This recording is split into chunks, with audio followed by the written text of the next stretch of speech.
Dana Moneter Internasional atau IMF meyakini ekonomi kawasan ASEAN akan tetap cerah meski dunia sedang dilanda ancaman resesi. Menurut prediksi IMF, kawasan ASEAN tetap akan menikmati ekonomi yang kuat. Ekonomi Vietnam dapat berkembang berkat pusat diversifikasi rantai pasok global. Kamboja dan Thailand akan tumbuh berkat kinerja apik pariwisatanya. Tahun ini ekonomi Filipina, Indonesia, dan Malaysia diperkirakan tumbuh antara 4 hingga 6%.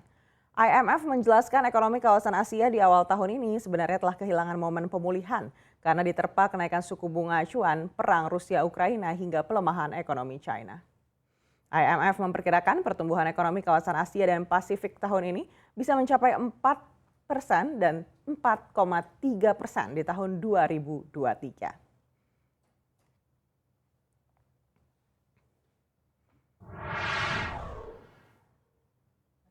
Di saat ekonomi ASEAN diramal bakal bersinar, ekonomi China yang merupakan negara dengan nilai perekonomian terbesar kedua di dunia justru memasuki tahun yang berat.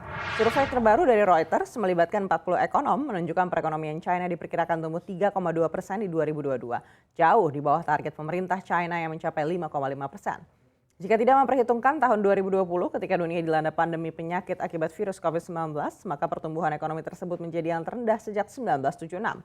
Atau dengan kata lain, ekonomi China sedang dalam kondisi tergelap dalam nyaris 50 tahun.